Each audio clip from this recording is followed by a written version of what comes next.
नमस्कार दोस्तों, इस वीडियो में हम लेखक जेफरी आर्चर के बारे में चर्चा करेंगे। तो चलिए शुरू करते हैं वीडियो।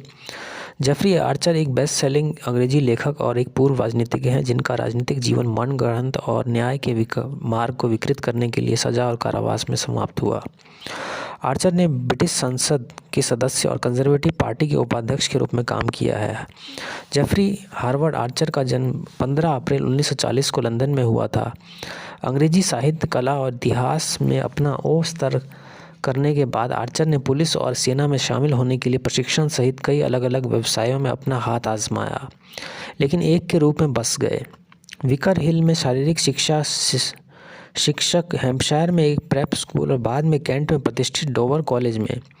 बाद में उन्होंने Oxford university department for continuing education में दाखिला लिया, जहां उन्होंने शिक्षण में डिप्लोमा हासिल किया। उन पर पाठ्यक्रम में प्रवेश के लिए विश्वविद्यालय को झूठी शैक्षणिक योग्यता प्रदान करने का संदेह है।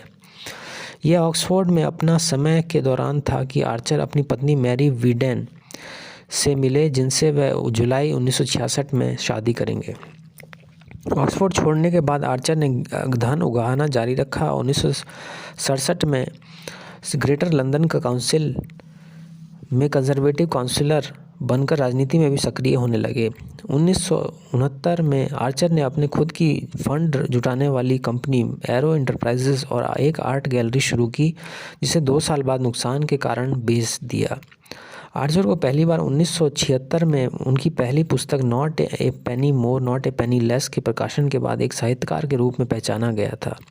सफल होने के कारण पुस्तक का रूपांतरण 1980 के दशक को शुरुआत में BBC रेडियो, 1980 में BBC टेलीविज़न द्वारा प्रसारित किया गया था। 1990 में the Kane and Abel series Archer का सबसे प्रसिद्ध काम है। इसने द न्यूयॉर्क टाइम्स की बेस्ट सेलर सूची में 1 नवंबर के स्थान हासिल किया और इसे एक मिनी टेलीविज़न धारावाहिक भी बनाया गया। टेलीविज़न पर देखा जाने वाला आर्चर का एक और best seller first among equals, कुछ नाटकों के लेखक और वयस्कों और बच्चों के लिए 25 से अधिक पुस्तकें। आर्चर का नवीनतम उपन्यास only time will tell the Clifton Chronicles नामक एक नई श्रृंखला की शुरुआत है। न केवल अपनी साहित्यिक योगदान के लिए प्रसिद्ध, आर्चर अपनी निंदनीय जीवन के कारण भी काफ़ी समय से ध्यान का केंद्रित रहा है। 1985 में कंजर्वेटिव पार्टी के उपाध्यक्ष नियुक्त किए जाने के बाद यौन सेवाओं के लिए एक वेश्या को भुगतान करने की रिपोर्ट के बाद आर्चर को 1 साल बाद इस्तीफा देने के लिए मजबूर होना पड़ा। हालांकि आर्चर ने मुकदमा करने के बाद मानहानि को मुकदमे को जीत लिया और हर्जाने में 5 लाख यूरो पेश किया। उन्हें 2000 में एक मुकदमे के बाद गिरफ्तार किया गया था, जिसमें उन्हें 1987 में मानहानि मुकदमे में एक दोस्त को अदालत में झूठ बोलने की राज़ी करने का दोषी पाया गया था। 4 साल की कैद के बाद आर्चर को 21 जुलाई 2003 को रिहा कर दिया गया।